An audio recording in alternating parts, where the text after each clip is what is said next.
Good afternoon, Greg. Good afternoon, Linda. It's great to see you again, and thanks for coming to the University of Warwick. What a fantastic building we're in. This is the Lord Bhattacharya building. Is that right? It is. You know, and many of your viewers and readers will know how important Lord Bhattacharya, Kumar Bhattacharya, was to the UK and the West Midlands in particular.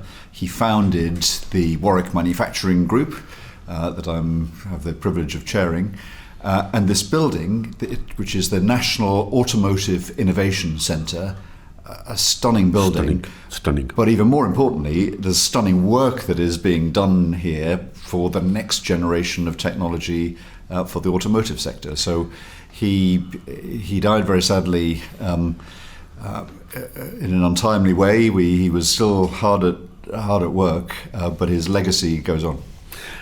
Well, I think, look, you're absolutely right, and I think that probably needs a separate podcast in itself to come down here and understand the world of automotive and innovation and AI and all of that stuff. But we're here to talk to you today, Greg, because not only are you the chair of the Warwick Manufacturing Group, but you were, certainly from where I'm from, the Black Country, and particularly Black Country LEP, you were ever present in your former role as Secretary of State for Business, Energy and Industrial Strategy. And of course, you were the architect, from what I can remember, the UK's first industrial strategy back in 2017. And of course, now you sit on the government's Industrial Strategy Advisory Council. And of course, you helped shape this industrial strategy.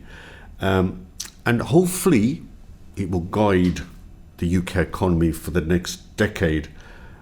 Look, you've been at the heart of understanding how regions work, how business plays a role in making those regions prosper, how industries can be used and what those industries look like, and particularly how we now use the industrial strategy to plan for the future. Now, as I said, I've known you for ages because you were ever present in the Black Country. I still think, I don't embarrass you, but you were the most visible business secretary that I've ever known. And you were always there in the Black Country and surrounding areas, pushing up the regions. So I suppose before I kick into the industrial strategy so every business has a business plan. And in that business plan, they try and work out where they are now, yep. Where they want to get to, how they're going to get there, over what period of time, and how they're going to measure that performance. And within there will be a bunch of priorities. We'll do this, we'll do this, we'll do this. So is the industrial strategy, and remember you did one in 2017 and now you played it, is it a business plan for UK PLC? And if it is, what does it look like? Is that what it is? What is an industrial strategy? So I think you put your finger on it, as ever. I think it is a business plan for the UK. But first of all, let me thank you for your very kind words about the fact that we've known each other a very long time. And I remember those days working with the Black Country LEP. We negotiated a city deal. Yes. And not just the Black Country, but the other local enterprise partnerships, as they were called, in the area, Coventry and Warwickshire and Birmingham and Solihull. That's right. It was a great time. I've always felt drawn to the West Midlands. I was business secretary for 3 years, and I worked out that I was in the West Midlands on average once every 3 weeks. Yes. During the whole of those 3 years, and that's because I always felt there was something about the West Midlands in terms not just of its history, but its kind of potential, and there's so much variety and diversity of business there. I always felt empowered and motivated by my visits, which is why I kept coming back to be topped up with an energy injection. But to go back to your question, I developed an industrial strategy during that time. My successors in government from my own party, I think foolishly decided to get rid of it, didn't need it.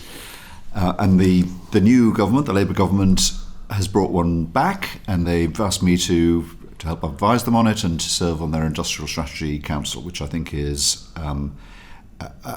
very big of them. I mean, it's sometimes involving your predecessors, like in any job. That's not something people generally do.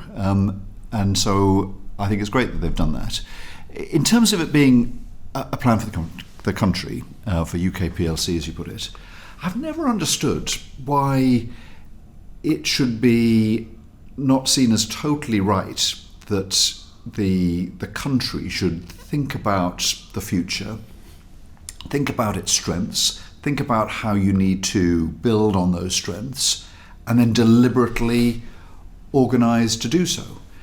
I mean, think of it the other way around. If you were the chief executive of a business and you didn't have a strategy, and there was the annual general meeting and the shareholders meeting, and someone put their hand up and said, chief executive or chair, what's the strategy for the business? And if you said, well, we don't really know, we thought we'd just play it by ear, sort of see what turns up. I mean, they'd be out on the rear probably before the end of the meeting. And I think that government should do that. It's not to say you can get everything right, but the idea that you can look and have a good idea of what your strengths and weaknesses are, do something about the weaknesses, build on your strengths, map them onto the opportunities that are emerging, I think that is something that you can and should do. And here we are in as I said a few minutes ago, the National Automotive Innovation Centre. I've just been speaking at a conference on battery technology. We know that if we want to have a successful motor industry in the future, we need to get good at battery technology. As it happens, in this university and others, we have some brilliant researchers. I've just come from a lecture by a Nobel Prize winner on batteries. We need to build on that, and we need to do it deliberately, and that's what this industrial strategy sets out to do. So detractors might say, let the markets work it out, let the market run it as it is, and it will work and shake out the bits that work and the bits that don't work. Is government really necessarily the best judge of what sectors will work and what sectors won't work? Just let it go and just let the entrepreneurship journey take its role and let it shake. So you're right, Nindra, in sort of voicing that as the kind of the kind of big critique of industrial strategy. That government, frankly, finds it difficult to get its own things right, let alone telling business what to do. So my response to that is that government shouldn't be telling business what to do, and this is about businesses, is about entrepreneurs, not about government directing things or forcing people. But now, here's a case in point. Sometimes when it comes to research and development, the government spends a lot of money. It spends £20 billion a year on research and development, including in universities. And not just this government, but every government in the world. The US government does. So it seems to me that if you're going to invest in research and development in universities, you should require that R&D is attached to industries, is about advancing your capability so you can compete in the future. If we look at probably the world's most successful industry at the moment, which is the kind of tech sector, focused on Silicon Valley, a lot of that innovation and prosperity comes actually from US government spending through research grants that they're given to universities like Stanford in California, actually through an agency that they call DARPA in the US, which is related to the Defense Department, that looks at cutting-edge technologies, advances them for the purposes of use either in the space program or the military, and they have spin-offs. So in every modern economy, the government has a role in contributing to research, and I think that should be available to companies. I'll give you another example when it comes to education and training. Every business watching and listening to this podcast employs people. And it employs people that have been educated and in some cases have been trained in skills. government has a big role in that. If the education system is not working properly, either because it's not good enough or because it's not training people, educating people in the kind of subjects and the attributes that they need then to get jobs, then that is a problem. When it comes to further education and higher education, again, the government's making decisions as to what training courses are going to be available in colleges and universities.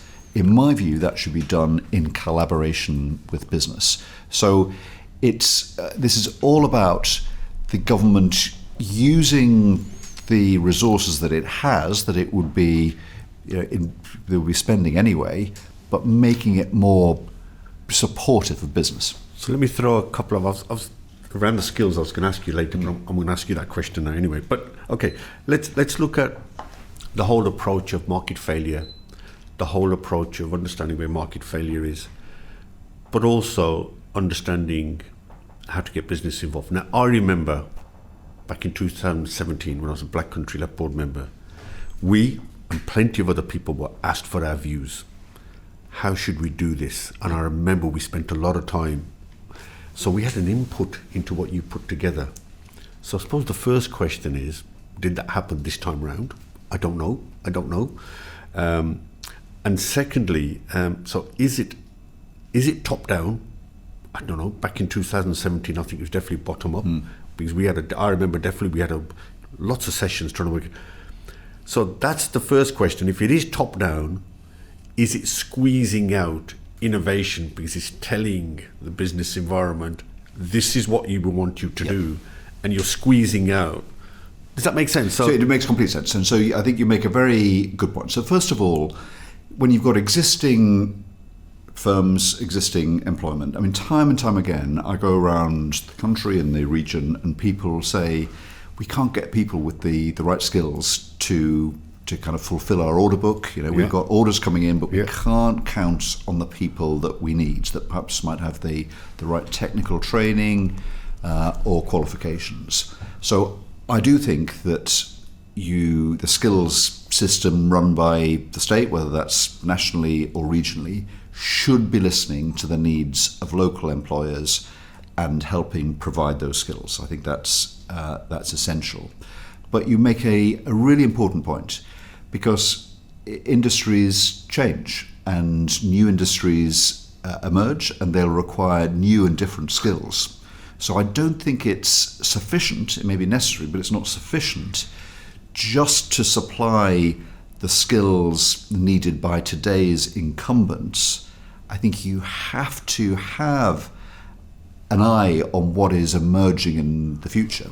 AI, for example, has burst onto the scene spectacularly in the last few years, and there'll be jobs that will be created in the future, of which there are no existing training programs. So I think you have to think about that, and there needs to be something also that's spontaneous and genuinely bottom up. People, should be able to kind of follow interests that may not be established ones, and so we need a bit of churn in this. So let me ask you, skills. From whenever I remember when I got into this space, it's been the perennial problem. Yeah.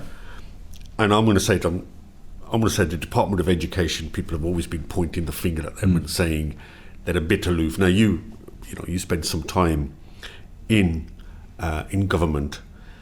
So why is it that it seems to be, and always has been, a problem that there's a mismatch always between education and business? And it's been as long as I can remember. As I said, you were very visible. I don't remember at my time, and I'm thinking 9 years at the LEP, I do not recall ever meeting somebody from education high up, as opposed to every 3 weeks with you, Greg. So it's always been felt that the education system has always been separate, devoid, no relationship with business at all. And nothing seems to have changed. We seem to be visiting this area. And of course, finally, what makes it worse is that technology is shifting so quick. Yeah. We can barely keep up. So I agree with your assessment. And I don't really understand why it is, but it certainly conforms to my experience, as you described, that I think the skill system has been one of the areas of national government policy across different administrations, not a party political point, that we've struggled to get right. Other countries, I think, have done better in providing, through the kind of pipeline of skills development, providing industries with the people that they need. There's been a kind of checkered history. I mean, some of your listeners and viewers will remember the learning and skills councils, and there's been at various instances when there were vouchers, there was kind of fraud involved, and I think that caused, just my interpretation, I think that caused a kind of caution that a lot of people understandable that when they were held to account, said, how did you waste all this public money? And that's centralised things. But if you centralise things in London, in the Department of Education, then you're not going to get the richness of the diverse needs that are required there. I also think for colleges and universities, for universities in particular, I think there should be a greater focus on preparing skills and abilities for employment. I mean, one of the reasons that I'm so pleased and proud to work for the University of Warwick is that its reputation has been for some time as being a place that has deep links with business and industry, in which there's a very high employment rate, perhaps following from that, of people that graduate from here that go on into work. But the truth is that a lot of people go to university now. Over 40% of people, of 18-year-olds in the country, go into higher education, and most of them, over 2/3 of them, the young people say they go to university in order to improve their employability, to improve their careers. Yet I think it's not central enough in the conception of the university system that is about preparing people for work. Degree apprenticeships are very successful, but they're still quite few in number, and they're hugely popular with applicants, with young people. Placements with industry, getting firms involved in the courses, not just in the science and technology subjects, but even in the arts and humanities. People that study English and history, they go on to work, so why not get the types of employers that employ people more involved in the curriculum?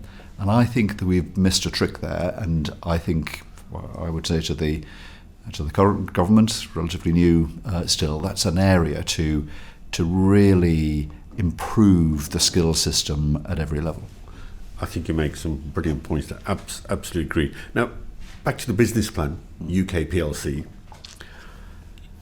You've identified, the industrial strategy identified 8 priority sectors: advanced manufacturing, clean energy, creative industries, defence, digital technologies, financial services, life science, and professional and business services. Now, each of the stakeholders in each of those sectors will think we're the most important people. Give us more money, give us more money. Likewise, if you take politics, every department, when the budget comes, we want more money, we want more money.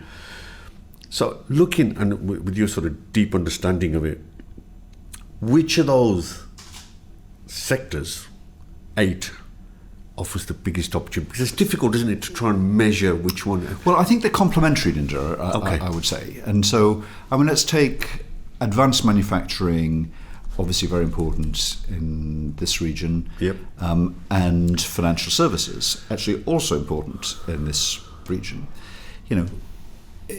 Just looking at financial services, so we have in Birmingham HSBC and Goldman Sachs, providing fantastic jobs, and 2 of the most important financial institutions in the world. And yet, it's great that they're here providing jobs, but I think as a country we haven't been so good at using our financial sector to finance the growth, the scaling up of businesses, especially SMEs, and so many of which are in advanced manufacturing. So to identify advanced manufacturing as a priority and financial services, I think are both right. They both are growing, they both employ people. But the big opportunity is that they should reinforce each other.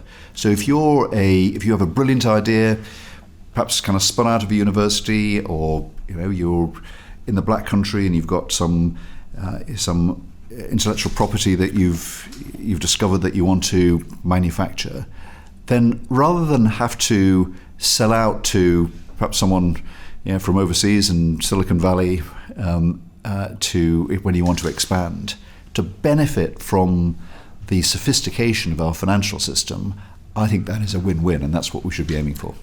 So let me just throw a couple of wobblies in there. Yeah. Googlies, as they would say. Well, firstly, Brexit didn't help. It didn't.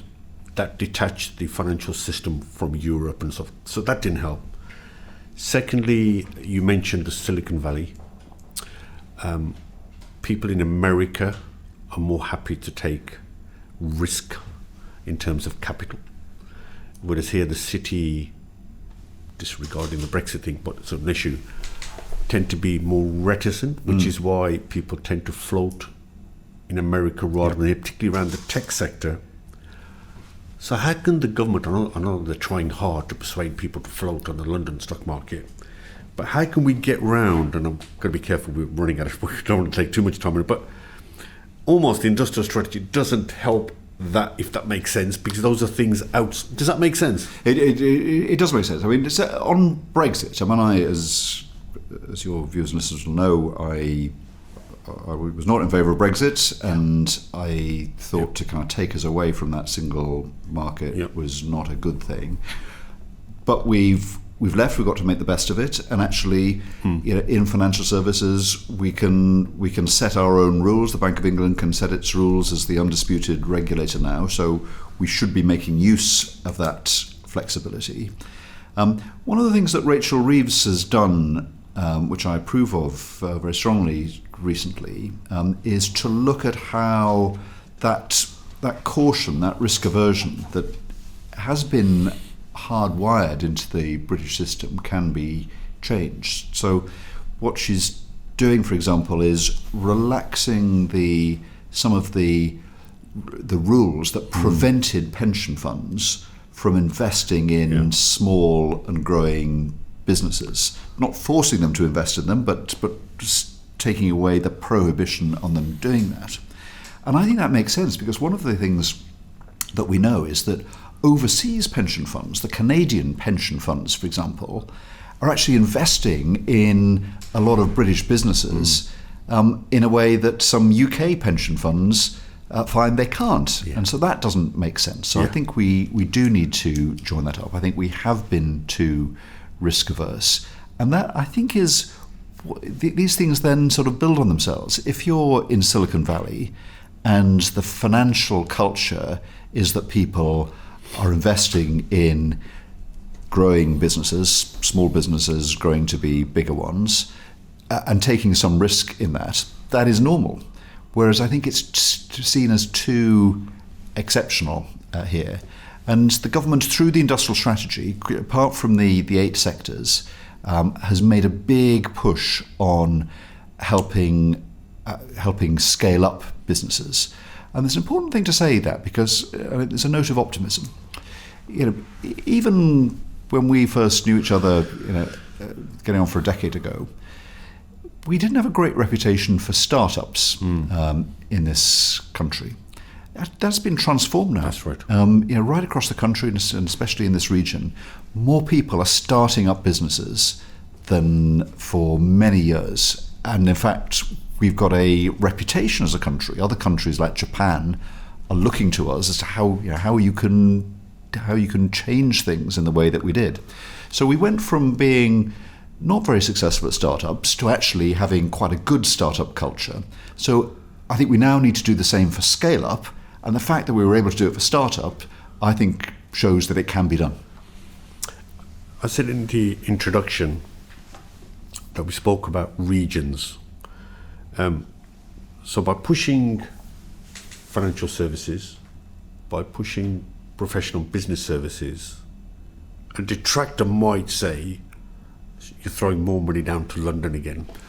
And of course, there's a counterbalance. Well, advanced manufacturing is for the Midlands. So I suppose the question that is, one, is that true? But secondly, how can we empower, so we've got the Midlands, got London, but the rest of the country, how can the industrial strategy ensure that we have growth all round as opposed to, so it's place-based versus sector-based. How do you it's a key reconcile question, but in terms of the industrial strategy sectors, it's not the case that it's that London is somehow has the kind of the advantage of the other regions. In fact, I would say that the West Midlands is the country's industrial strategy heartland. If you think of the sectors, and you and your viewers and listeners know the region well, advanced manufacturing is virtually synonymous with the West Midlands. Life sciences, we have in the West Midlands, across Birmingham, the Black Country, and Coventry and Warwickshire, a bigger, more diverse but stable population than any other major city region in the country. And that's important for clinical trials because you're testing drugs and building them. Right. You want a population like that actually can be representative in some ways of the world. We've got that in spades, as well as wonderful researchers here. Clean energy, again, battery technology, very much associated here. But the creative industries, just down the road in Leamington Spa, we've got one of the countries and one of Europe's, if not the world's, most successful clusters for gaming technology. We've got the Royal Shakespeare Company down the road in Stratford-upon-Avon. We're synonymous with that.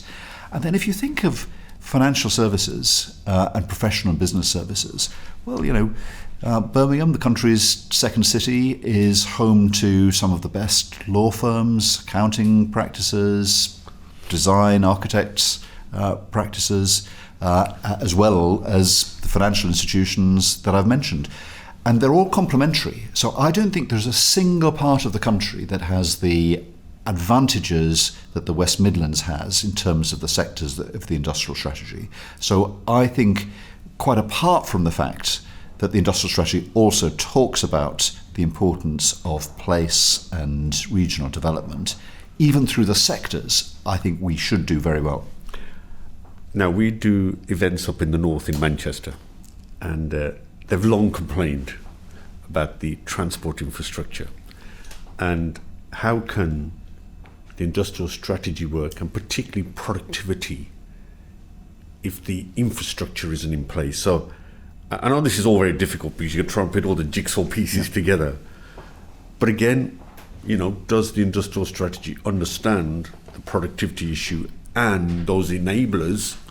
We've talked about skills already, but such as infrastructure, transport to get people around. Does it sort of cater for that? Does it understand that? Does it? It does. I think that's one of the big features of the new government that I strongly approve of.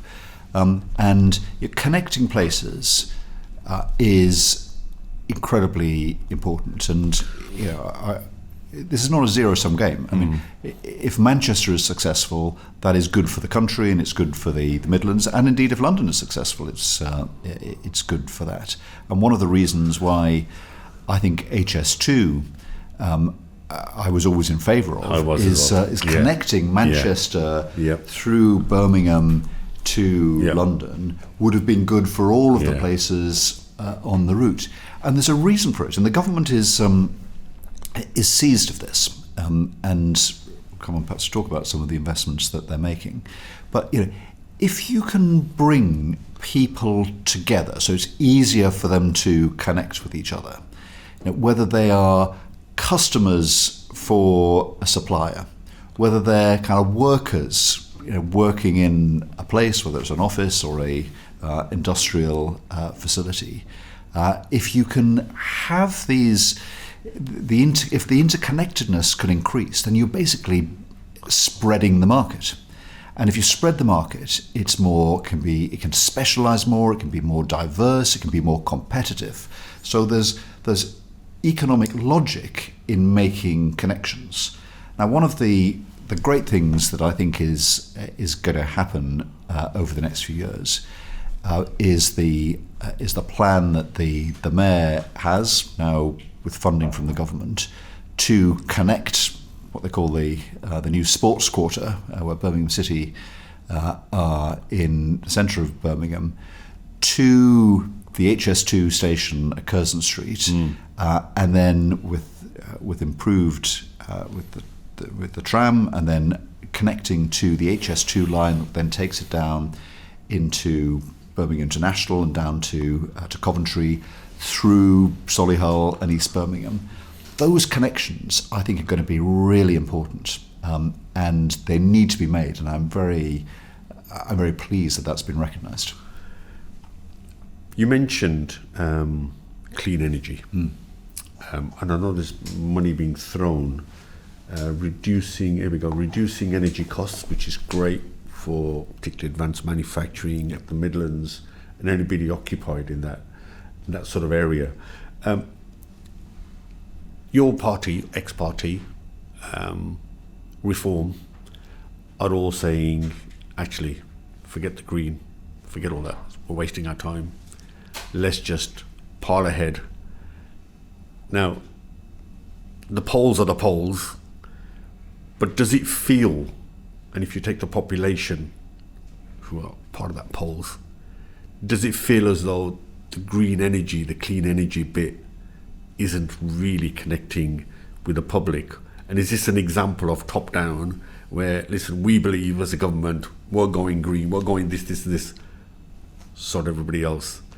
What would you say to that? It's clearly going through a challenging period in terms of public acceptance. It hasn't been helped by the fact that energy prices, from a variety of reasons, for example, the invasion of Ukraine by Russia caused prices to soar. Yeah.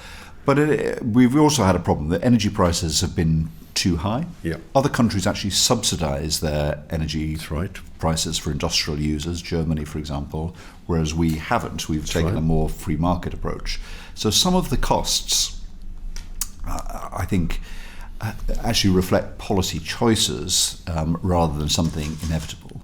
But I think it would be such a mistake to abandon clean energy just when the most rapidly expanding countries on the planet are backing it. So for a long time, over the years that I was involved in politics, people would say, well, there's no point in Britain doing anything because, we're a fraction of world emissions, and China, is I think we had this discussion in our first podcast. Yes. China is, That's right. Anything that we do, China is completely trumps it, so to speak, and there's no point in us bothering, and China is not interested in this. Well, I tell you, if you look at China now, there are more electric vehicles being produced in China than I think in the rest of the world put together. If you look at the transformation in their energy system, the output and deployment of solar panels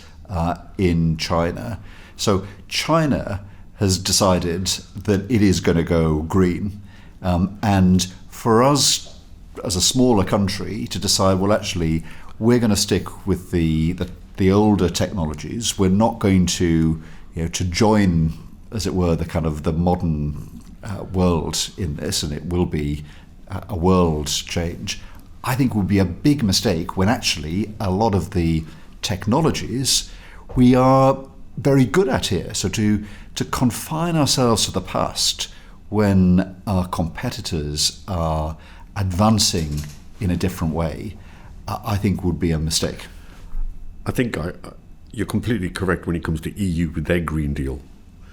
But obviously, when Biden was around, they had the Inflation Reduction Act. Trump is now trying to roll that back. If he succeeds in doing that, does that place us, not with the EU, because you're right about the EU, you're right about China, because China's definitely doing that, does that make it more difficult for us to compete with the Americans if the Americans do roll that back? and don't throw the money at green and say, well, listen, you just go for your energy and you just use it at the right price. Well, actually, a few years ago, we in this country, a lot of people in this country were getting concerned that Biden was throwing so much money at green things that we couldn't compete with that, right. and that we were going to be left behind. That's right. And then sort of Trump withdraws them, and then we're sort of cast down because he's no longer prioritising it. So I wouldn't be too kind of spooked by that. And you need to look at what's happening on the ground. And if you were to go to Texas, for example, obviously famous oil country, you'll see the deployment of solar panels in Texas, and which is lowering energy prices there.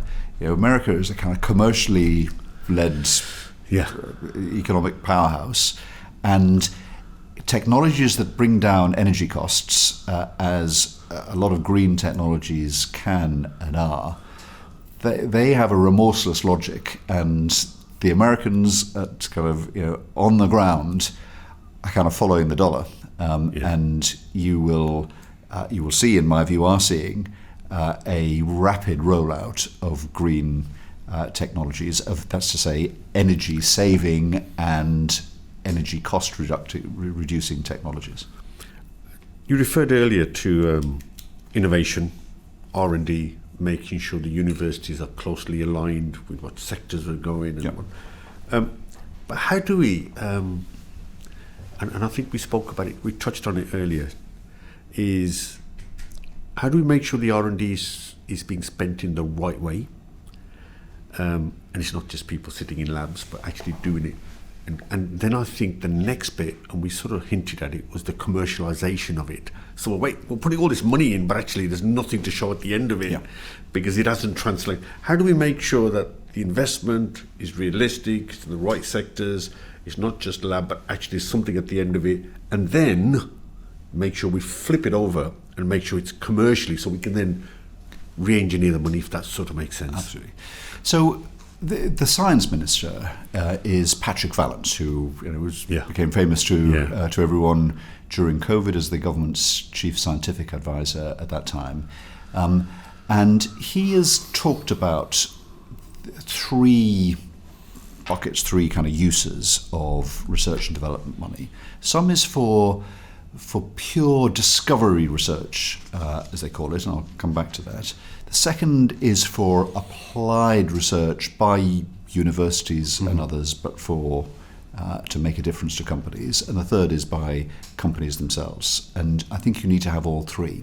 But you do need to have the first, which is to say, the brightest brains in the country pursuing things that they may not know what the outcome is going to be, but can change the world if they do. I've just come from a conference this morning on batteries. The researchers that looked at lithium ion and how you could have a whole new way of storing power through lithium ion batteries came across it not because they had a particular use in mind, and something perhaps even more recent, the COVID vaccine.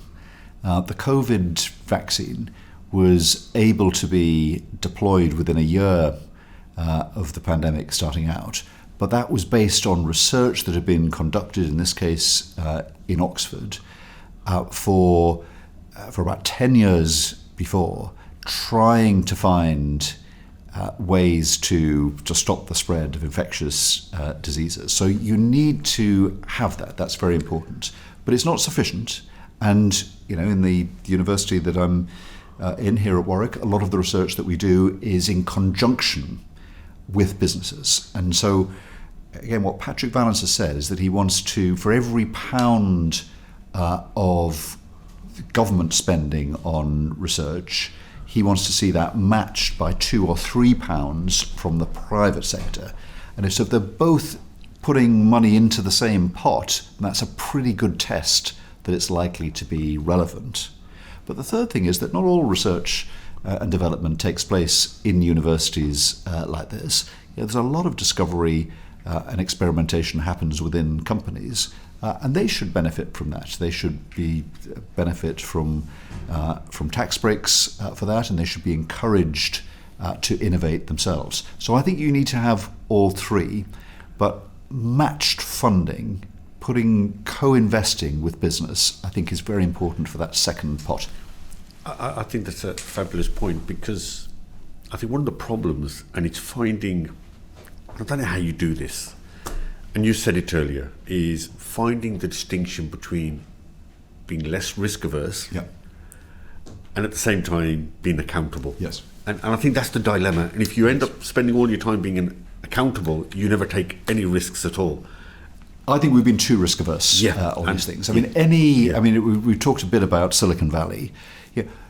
Any investor, whether a kind of company or frankly any kind of private investor that's made a bit of savings and wants to put some money into stocks and shares, no one would expect in Silicon Valley that every investment is going to pay off. So you kind of spread the risk, and you know that not everything is going to succeed. I think in this country, and I think it's a problem with our politics, that if something goes wrong, then someone's made a sort of terrible personal mistake about it. They've kind of given duff advice or whatever. But businesses, and all your viewers and listeners know this. Markets change. Competition means that not everything will succeed. No one succeeds in business without having failed at something, and yet we expect, for the governments that everything has to be completely right.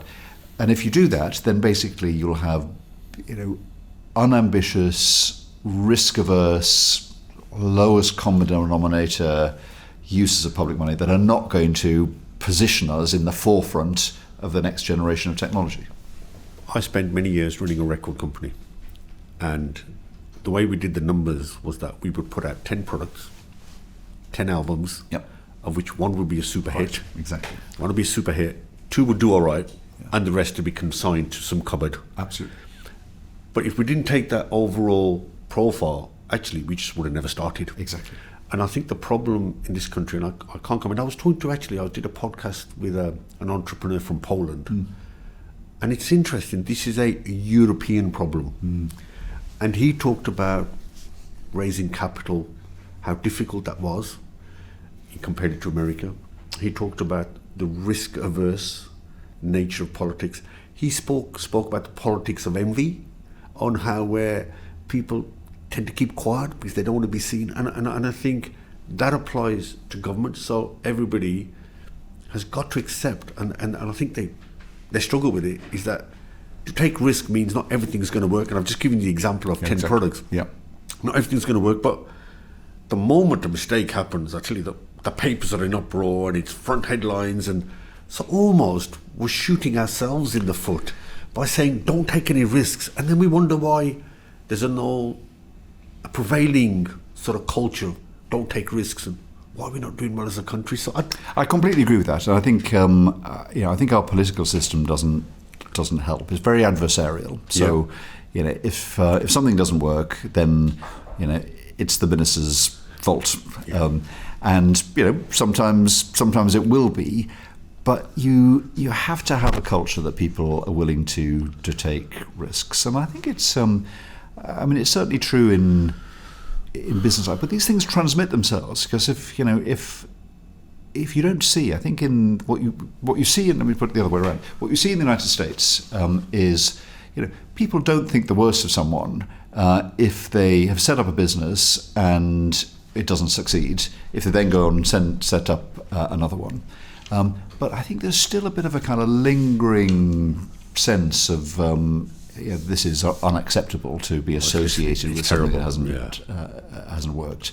I think it's impossible to have an entrepreneurial career, certainly, without some failures. Well, I'm going to move quickly on now. We've only got another 10 minutes or so. So we run events around the country celebrating business. And the reason we do it is that, back to my earlier comment about that culture, and if we don't celebrate business, nobody else will. Absolutely. And that's what we try to do all around the country, and that's why I get a good sense of what people are saying to me about business. And so the magazine sort of sits within all our overall markets, but we get that market sensitivity. Now, 2 or 3 questions left.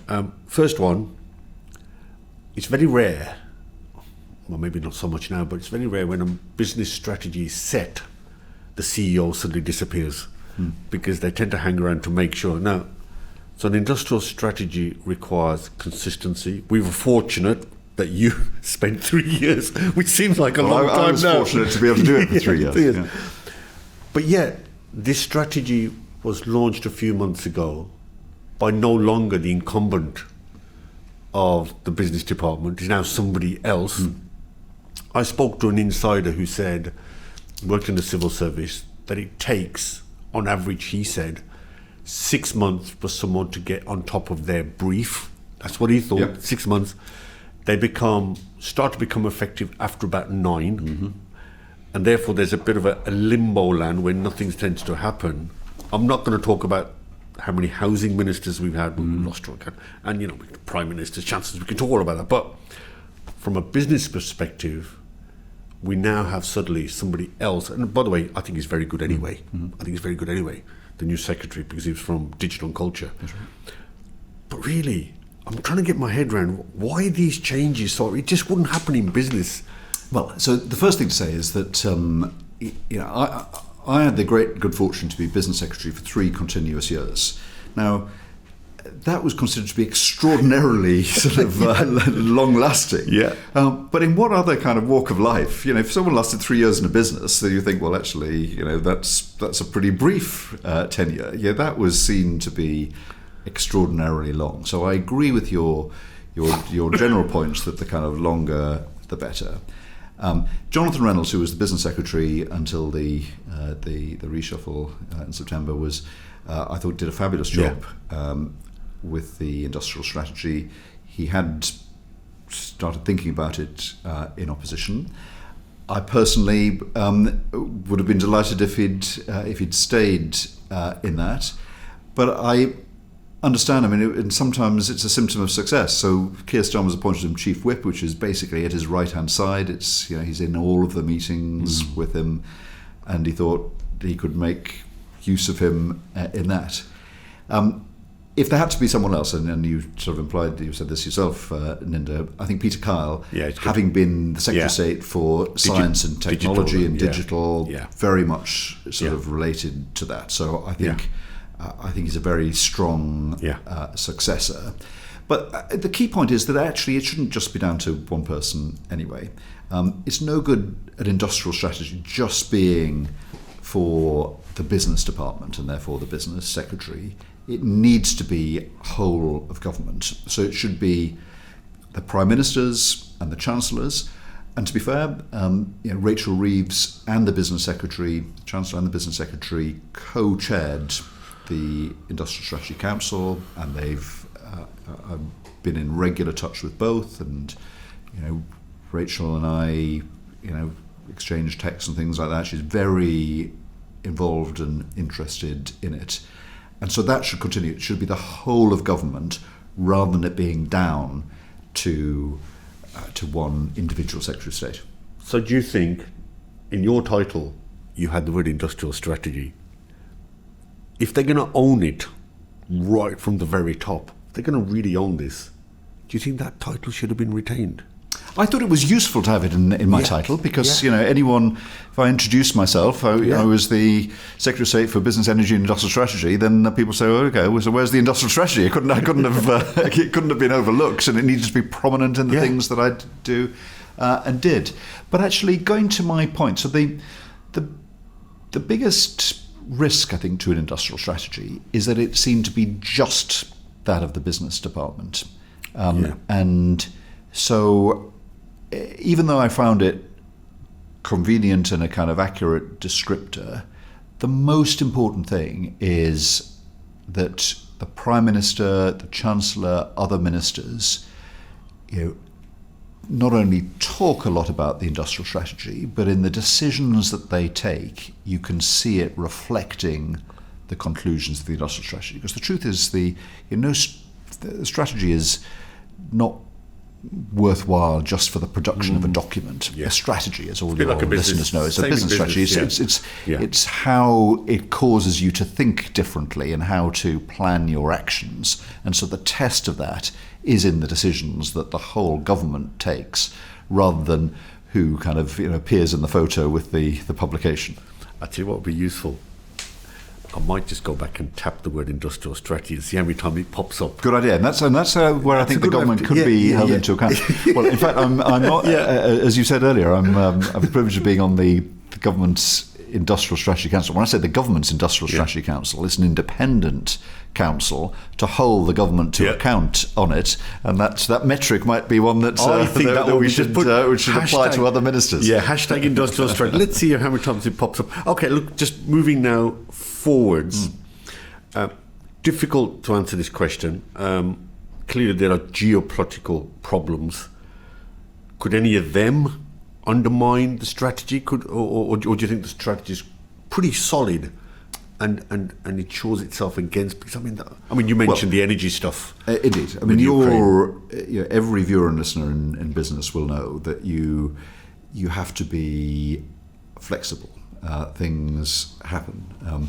Mike Tyson, the boxer, famously said, "Everyone has a plan until they get punched in the face." And so, you can't just breathe a sigh of relief, say we've got our plan, and we're not deviating from it no matter what.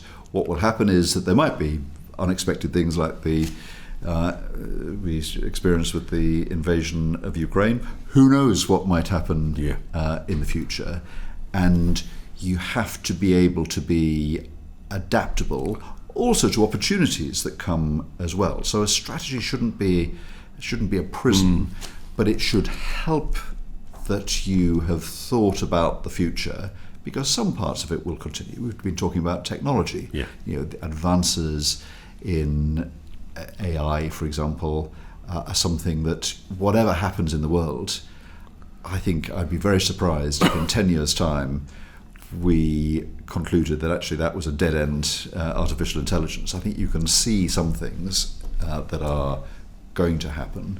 The development of clean energy. We took that view when I was producing an industrial strategy, and I don't think anyone could say that was the wrong thing to do, despite all the turbulence that's happened. So you stay flexible, stay agile, but keep an up-to-date vision of how you think things are developing. So now, just thinking going forwards, and we'll sort of finish thinking about going forwards, what advice would you give, I think, to the audience that we see reading our magazine, watching on YouTube, going to all our events? How could they engage with and benefit from the new strategy? How could you get them involved? Well, the first thing I'd say is that the strategy should be supporting them. People running businesses, I know this, I grew up in a small business family. My dad worked 7 days a week, ran 2 milk rounds, and he didn't have the time by the time we'd done 7 days delivery and 2 nights a week sort of collecting and all the books. The idea that people in business, especially in small businesses, have the time to influence the government. The government shouldn't assume that. I think the government should go out of its way to either directly or through kind of sector organisations and others, through chambers of commerce, for example, should make sure it understands what business needs and then supply that. So I think that's the most important thing. But I would say that businesses should be assertive about what they do need. They shouldn't assume that that's what I've just described is always going to happen automatically. They should, whether it's through the Chamber of Commerce that they might be part of, or other kind of organisations such as we have right across this region, or whether it's through their trade bodies if they're in a particular sector, make sure that their experiences are made known of. and perhaps it won't surprise you to hear this as someone that was a member of Parliament for nearly 20 years.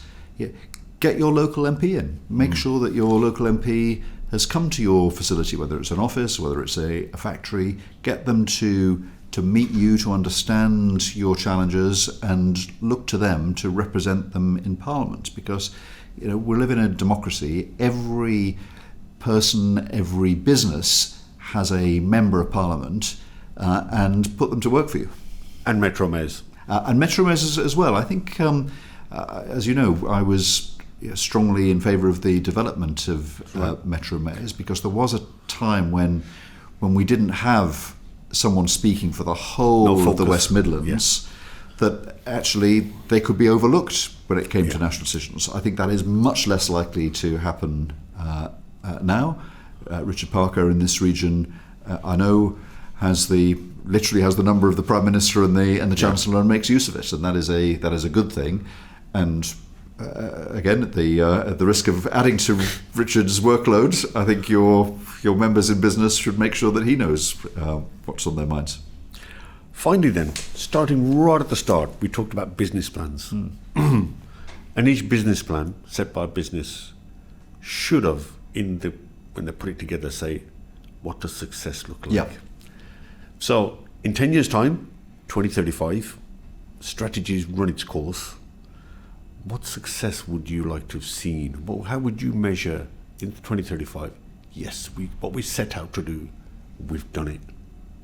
What do you think? So the focus of the strategy is about investment, and a lot of kind of thought and effort went into what should be the focus. Because one of the dangers of strategy, as your listeners and viewers will know, is that if you've got too many, if you've got 50 objectives, then actually it loses focus. The government has said that we need more investment, and I think we would see this across this region. We need more investment. We've talked about from finance for scale-ups. We need more foreign direct investment.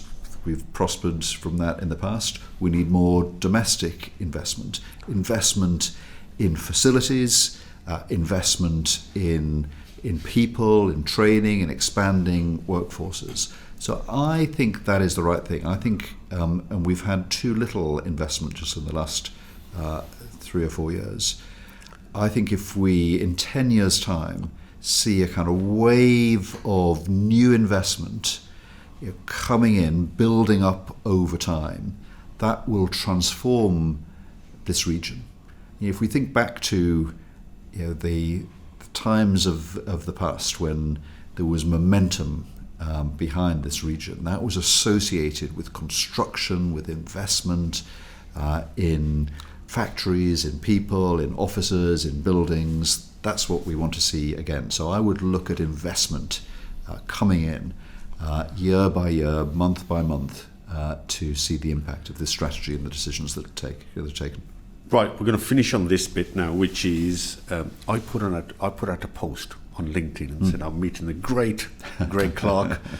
Would you have some questions? We got lots of comments. I'm just going to pick up about 4 or 5. Feel free to say yes, and I think we may have covered some of the answers already. But here's some of them, and I think you've sort of answered. Jonathan Dudley from Crow has said, yeah, we need to make sure business is involved. Yep. Post-publication. And I think you've sort of spoken about how we should get involved and how people should talk to their local MP, talk to their chambers, talk to their IOD, talk to the FSB, and talk to all these people and sort of challenge and say, listen, this is still not working, or it is working.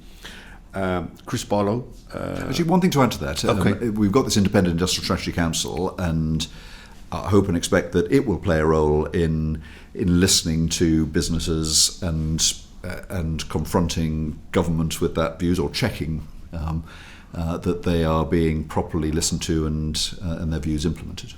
I think I don't want to be partial here. I thought getting rid of the LEPs, I thought was a mistake. I agree with you. Because I think they were a fantastic focus, because they looked at strategic issues, and it wasn't just members, they looked at everybody. They did great work, and you and I, when Stuart Tower was sharing the Black Country LEP, he, not just him personally, although it's true of him, but the whole participants in the LEP had a real feel for the needs of the Black Country. Yeah. So I think that was a shame, but okay.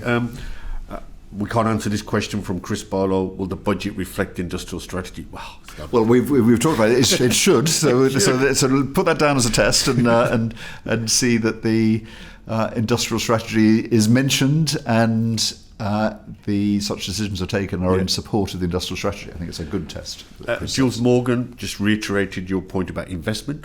He notes that £800 billion of cash is sitting around. We need to get that invested. Absolutely. And I think the industrial strategy should... That's a good point. So I talked about foreign direct investment, other people's money. That's right. But there's also our own money, and there are ways in which we should be making better use of that, unlocking it. And making sure the strategy enables that to happen. Correct. Bethan Miles said, how will SMEs benefit? Feels a bit corporate-y otherwise, so I think we need to make sure, and you made the comment about your father on the milk round, so we need to make sure it filters down. Yeah, I think that's right. And I think that's one of the, to be candid, one of the dangers of kind of central government, who obviously dealing with big companies, they're more visible than the proliferation of smaller businesses. So I think you need to make I think the ministers in government need to make a special effort to go out and make sure that they're talking to lots of small businesses, because probably they're not going to, kind of turn up in the same way as the head of Rolls-Royce and BAE Systems. You need to be deliberate in making sure you listen to these voices. I think just picking that point up, and I can't remember now, I've lost count because of all these reshuffles, but we used to have a minister for small business. I don't know if that's still, I can't remember now. Yes, there is a minister for small business. Okay. They've just reshuffled. I don't think they've announced who that's going to be yet, but it's important that they are very active and visible and engaged. We talked about advanced manufacturing. So a question here from Chris Greeno and Steve Parker. Can we not have a Minister for Manufacturing? Do you think we should have one? Well, I think... So there's a Minister for Industry. So when I was in office, I was the Secretary of State for Business. I had a Minister for Industry. Richard Harrington played that role very well. And he spoke at one of our summits. Richard Harrington. Fan. And so that included...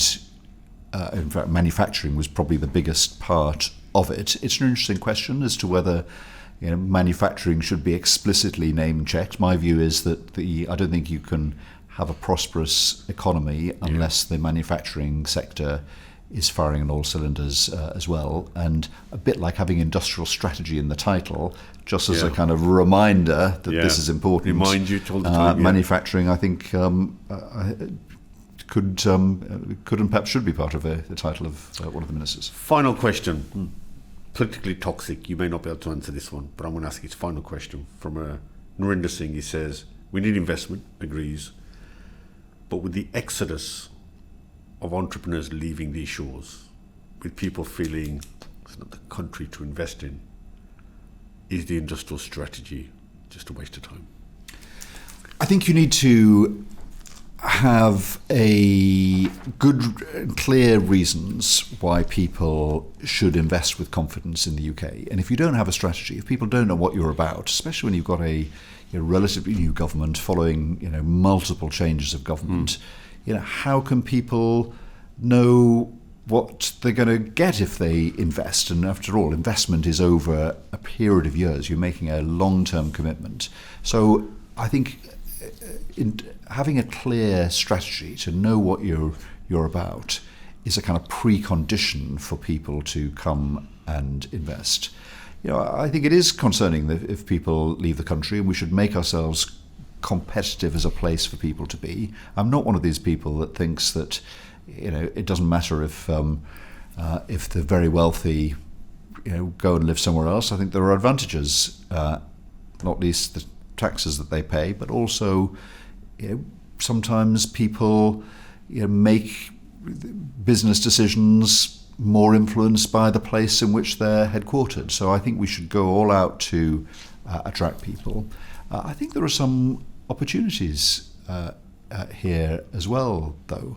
I mean, among scientists, for example, I mean, one of the things that's happening in the US at the moment is that there's a lot of the new administration is taking away funding from a lot of research into vaccines. Now, my own view is that we should press ahead with vaccine research, and some of the best researchers are here, and there may be people that can join us here. The government set up what they call a global talent fund, doesn't apply just to the US, but applies around the world, to be able to recruit some of these kind of world-leading brains to be here. So I think we should take advantage. And I'm hearing a lot of rumours that is the case. They are there.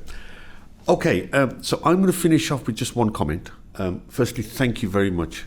Great pleasure. Fantastic, some of the stuff you've come out with. I think to detractors, I would say, and we say this if you run a business, is it's best to have a plan than not have a plan. Exactly. And even if you find the plan has to change, in your words, be flexible and adaptable, that's easily done because you know what direction you're going in. Absolutely. But I think not having a plan, I think, it's a nightmare because nobody knows where you're going, how you're going to get there, and what the outcome would look like. So I'd like to say thank you for back in 2017 setting the ball in motion and for being involved, and longer may it continue, you challenge and ask of the government that it continues to place business at the centre of everything it does, because the wealth creation comes from business, and with people like you supporting it, I think we're okay. Well, thank you, Ninder. It's a pleasure to be doing it, and it is a particular pleasure to be back in the West Midlands and have the chance to run into you a lot. You're all over the region and to have this conversation. But it's fantastic to be back doing these things once again for the West Midlands. Thank you very much. Thank you. Cheers.